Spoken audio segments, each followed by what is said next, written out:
week. So today's presentation is I'm going to hand it over to Anwar, and then you're welcome to have your questions about AI and how you think that it will or won't improve healthcare in the future. But Anwar, would you be ready to kind of take on your presentation right now?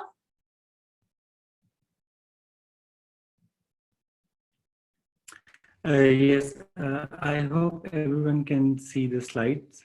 We can I have see shared the the slides, screen, Anwar. so thanks for the introduction. So as Jacqueline said, I will because I will talk about the overall big picture and then also share some of the specific things that we are trying to do in applying AI to healthcare. So in terms of some of the things that I will present, it's part of, now it's a big group because I have been working on this in Pakistan, and then also in Florida, I had some collaborations and links as I worked there for 1 year, and also working with NIH. So there are different different stakeholders who are in clinical practice, in computer science and engineering, and at different stages doing something in this field. So I will just briefly go through.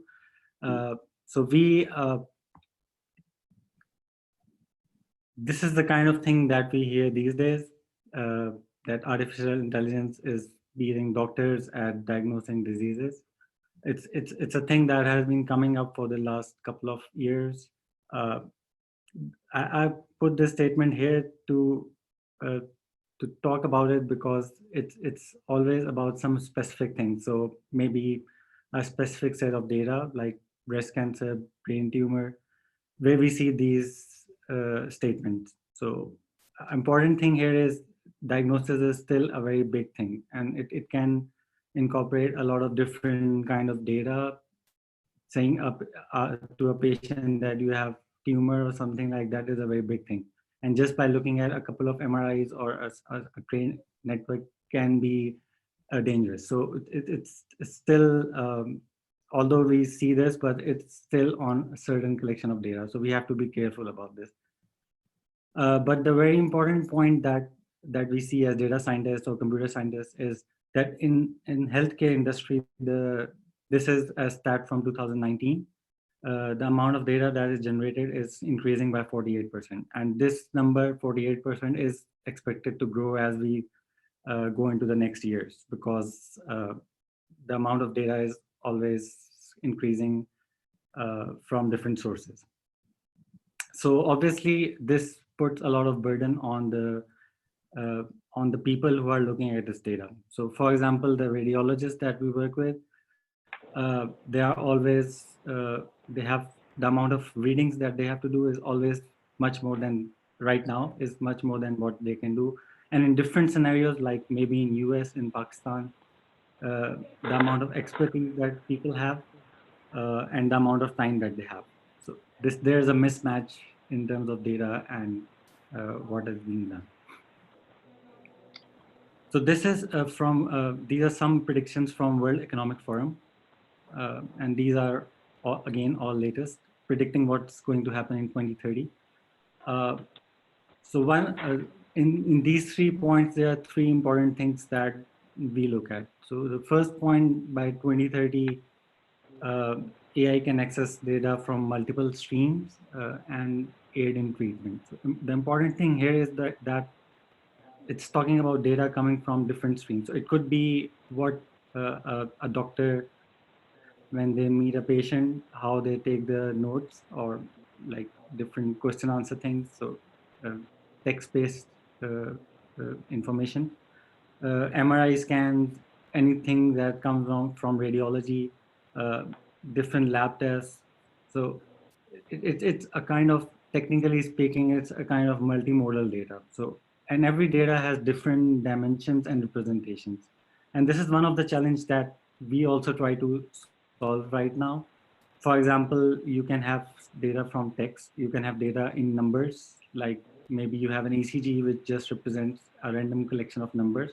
Maybe to doctor it has some meaning, but as a data scientist, looking at it straight away, it's a random collection. And then you have images that can be 2D, 3D, a lot of different dimensions and sizes. So a single system that can go through all this data in a uniform and coherent way, that is a challenge. So that's the first point. The second thing is it will be able to predict certain risks that are specified to a certain individual. So for for example, talking about myself, what will be the right diagnosis for me? It might be different from another person. For every person, there is something different.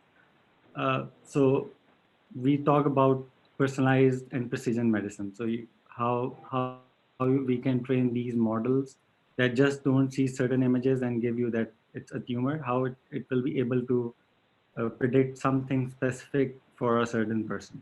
Personalized medicine is something we are looking at, and here comes explainability and how you can explain what this AI system is diagnosing, what actually a doctor does. So looking at different things, they come up with a specific diagnosis for a certain person. So that is a direction AI needs to move in, and we are working on that. And the third one is what I believe is one of the things that is the most successful part of what AI has been done right now is allowing people or allowing hospitals uh, to schedule how the patients are assigned to doctors or MRI scans and things like that. So it's more like a scheduling system. Just some numbers here in again from 2019 and 20, we can look at how big this thing is. So for example, in US, the spending on healthcare is 3.6 trillion. And by 2035, we are going to be short of 12.9 million skilled healthcare professionals.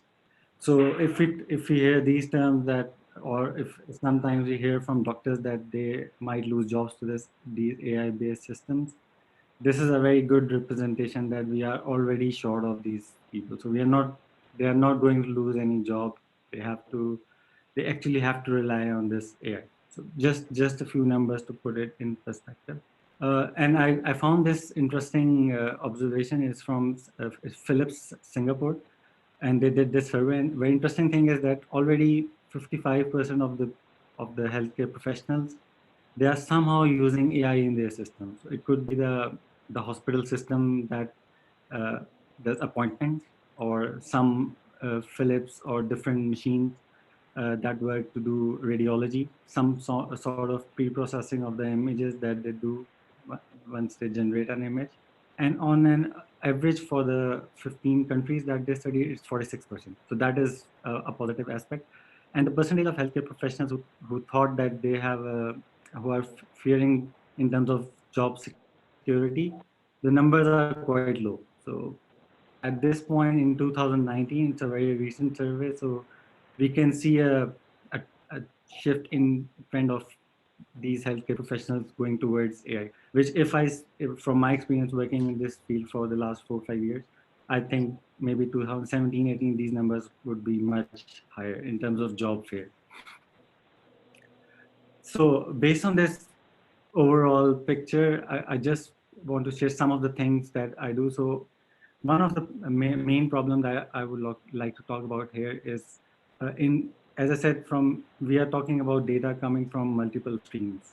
So for example, we record the age, the normal procedure when you go to a doctor, you have some physical checkup, record your temperature, weight, stuff like that. But all these kind of things, sometimes we have a lot of data that is missing. If we talk about a machine learning system, we need data to have certain structure so we can learn something. So missing data and data with a lot of different dimensions, that is a big challenge in training an actual AI-based machine learning system. And in terms of imaging and radiology, there is a lot of, as I said, that radiologists have a lot of readings to do. So if we want to train our AI systems, we need data that is labeled so that we can train our system. So we can't go back to doctors to get those trainings. So this example that I am showing here, we are trying to to make systems that can fill in these gaps by, if you have unstructured data, structure them. So you can learn better representations. And if you have some missing labels, how we can generate that. So the example that I'm showing here is what we are doing. AI is very successful now in generating data. So if you train it well, you can generate missing data. So if you look at the figure, which is numbered 5 here, a very interesting thing here is that you have an MRI, and out of MRI, this is an actual MRI from a patient. And what we do from that MRI, we generate a CT image. So we are going from one modality to another modality by using our, our deep learning based model. And what is the benefit of this? So this example is for fat segmentation in the abdominal region. And doing fat segmentation in abdominal region is simpler in CTs for radiologists than MRI. But the amount of information that we can get from MRI is far more than CT. So by doing this, what we do is convert MRIs to CTs. Uh, and because for CTs, we have certain labeled data, we have an artificially intelligent system that can, in a generative way, uh, segment fat in those synthetic CTs or the CTs that we have generated. So ultimately, what we will have is for MRI images where we have no labels, we can get the segmentations. So it is a very important problem for, let's say, if we don't have labels, what we are going to do. We can do these kind of generative models, and it's a very interesting application of AI and data science where we have these synthetic CTs and we get the results. So these generative models are kind of very successful right now. Just going away from simple segmentation and getting tumors done, we are going towards that direction where the missing pieces, we are trying to create that in our pipelines. Uh, Also, I just wanted to highlight some of the points that we are doing as the group that I talked about. So, these are things where we have very good results, and we think we can right now go from research to products. So, for Alzheimer's classification using MRI and different clinical data, we have very successful and very high, like high accuracies, and we believe these systems can be converted into systems that clinical experts can use in their practice. Uh, going and Alzheimer and this fat segmentation that I talked about, this is more related to imaging data. The second point that I have mentioned here is detection of human stress. So it's kind of again an application of AI where you have different data from sensors and you analyze that data to predict what kind of stress a person is currently feeling. So it can help in mental health issues, and they have a lot of different other consequences as well. And here, the specific thing is that it is related to physiological data. So you have uh, maybe data coming from brain in the form of EEG, not imaging data, in other words. Uh, Explainable AI, we are working a lot on this, and what we are trying to do is, in terms of statistics or probabilistic terms, how we can explain what we are diagnosing or what we are segmenting from our images. So it's more just not a binary classification of saying that this area is tumor or not tumor. We have interpretation how a clinical expert will do. So we are trying to, so once we have a trained system, it does not just do these binary classifications. It gives us other indicators as well. So like confidence, for example, if a certain area is tumor, are we 99% confident that this is tumor or not? So this is one of the things that we can get as explainable AI. Uh, and in terms of another stream of data that is very useful here, it's chatbot. So it can be a messenger kind of thing where you type something, and an artificially intelligent system based on the learning environment that they have, they will reply or interact with a person.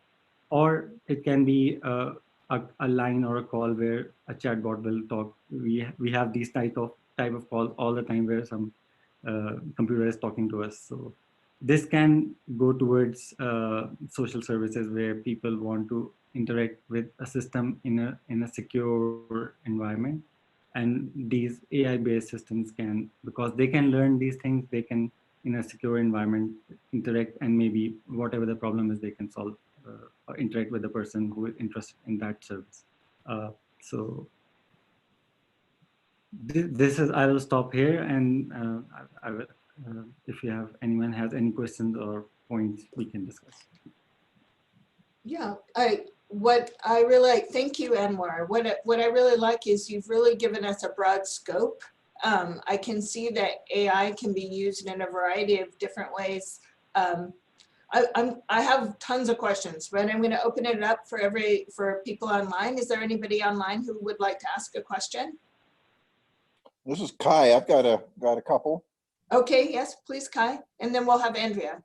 Oh, good, thanks. A lot of very interesting information. Thanks. Just briefly, two items. One is I'm curious about how DICOM fits into what you're doing in terms of the tagging, the standardization across multiple modalities for doing this interpretation work you're doing. So one question is, how does DICOM fit into this? And is that helpful, or does DICOM have to change dramatically to actually fit with what you're doing?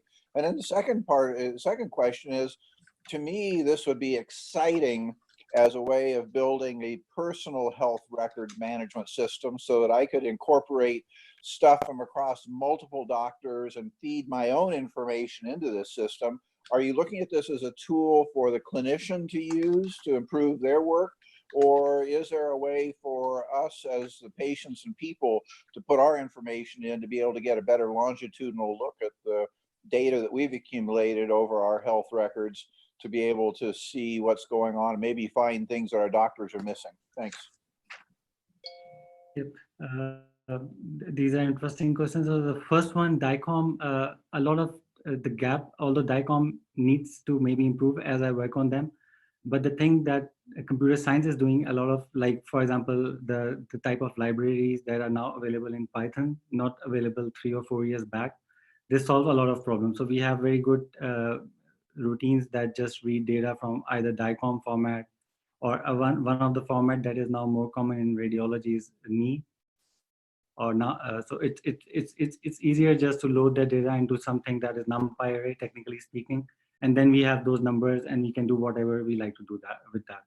So I don't see it as a very big issue in terms of how the DICOM data is. But maybe when we talk about data coming from different modalities, and not in terms of the data that DICOM is storing, in terms of the headers and how the data is structured there, that might need some improvement to have some standardization of how things are coming from different directions.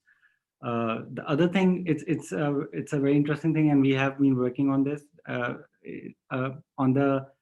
On one side of the spectrum, we call this that a person should be, as a baby is born, the baby should be in a hospital. So we are getting data from all different sources as soon as a baby is born throughout his or her life. And then, so whatever we predict for that person is at the right time, and before something bad or a disease is going to occur, we are one step ahead of that. So if people are willing, this is one of the main bottleneck.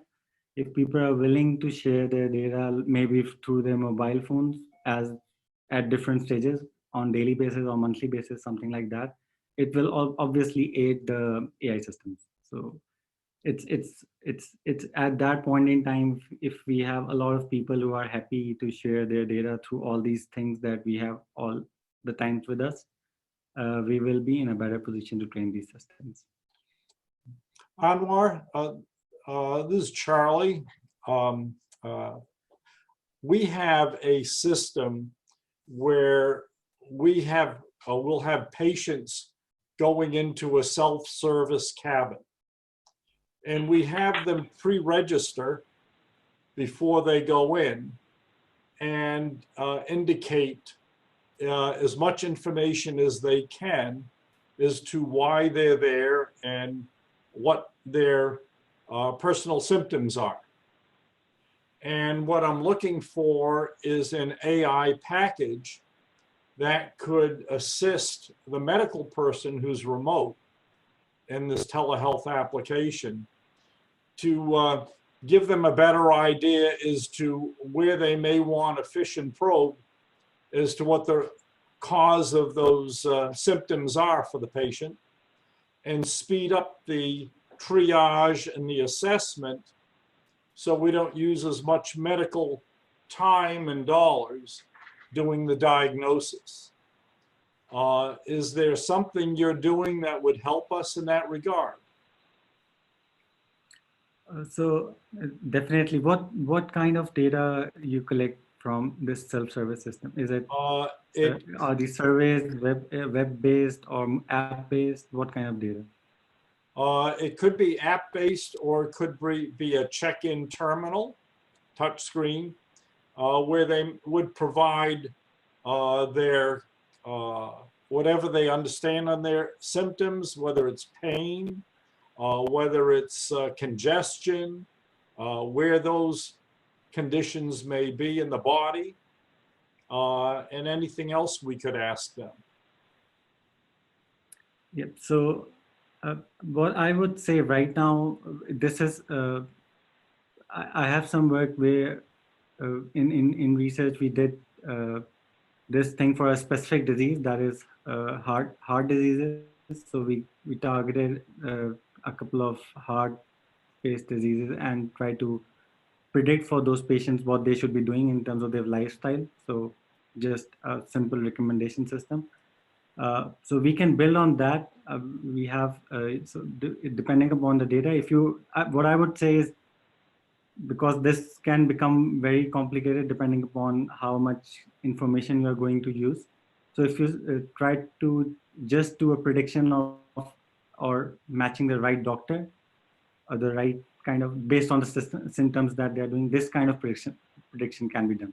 That kind of AI is available, yes. All right, well, perhaps we could do something offline and talk about it more, but I just want to get some indication that there's potential there or not. So Charlie, Yes. you have absolutely made my day, because this is exactly why we have these open innovation calls. In the chat, I've put Anwar's email address. So please, anybody who's interested, please note that down so that you can follow up. I believe we had 2 questions, and then we're going to probably run out of time. I believe Andrea wanted to ask a question, and then Nigel wanted to ask one. So Andrea, do you want to quickly ask a question? Yeah, I'll just repeat what I put into the chat, but I'm just curious how much of this is being integrated into the medical school curriculum at this point. So right here in Pakistan, in my university, I teach a course, medical imaging, and that because I am in an engineering faculty, so I have to deal with the engineering perspective of that. So developing AI systems or data science-based systems for these kind of things. So that's what we're doing here in UCF, where I was. They have their medical school is running a system with the engineering program for doing data science and healthcare. It's not a degree right now, but they have certain students who try to specialize in this field. Either they could be in the medical school or they could be doing computer science. And one of the things that is interesting as well here, if you look at any online course on AI right now, on machine learning right now, you will see what I see. I've been looking at those courses right now. So people tend to have around 2-3 lectures right now that specifically try to target healthcare problems. So we are going in those directions. All right. Well, I'm going to quickly move on to Nigel Sharp and see if he'd like to ask a question. But in case we run out of time, I want to say thank you, Anwar. That was just a fantastic presentation. Would it be possible to get a copy of your slides sent to me, and then I can share those out?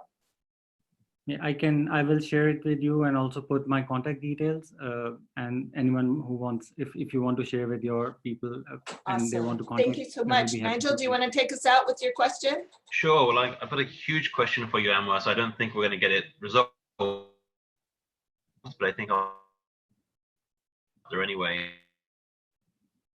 You know, with how comes response, machine learning, there's a lot of power in the tools, and I'm really interested in, you know, as a technology developer and a researcher, how much are you spending time thinking about, you know, the concerns that the technology has around data privacy and, you know, the power change and flow that can happen from the companies who are eventually going to be owning and controlling some of these tools. And I'm really thinking in a non-socialized healthcare system like the US, where large corporations going to control a lot of the healthcare market. You know, any thoughts like that? Because I think there's a responsibility that fits into all of this, and how much of that is going into the thought and the work as you go forward and maybe look to commercialize some of these solutions. Yeah, it is it is a very important thing, and because I'm not now involved with a big group, so I did not put everything into this slide, but security and privacy is a very important thing. So like in telehealth systems, it is a problem if you are transmitting data. If there are network data security issues, what can happen? I'm not talking about security. Security is a different side of it. I'm really talking about the power that comes from having access to all this information. You know, large companies who then know, you know, when people are starting to get sick, you know, the bigger company may be able to reach out in advance and try and get, you know, access to their doctors as opposed to some other competitors' doctors. And, you know, it's when technology meets real world commerce and business, interesting things happen, and you not always really great results. It's an interesting conversation that I know we don't have time to really expand, but Unfortunately, Nigel, I appreciate that you're taking it on. Thank you.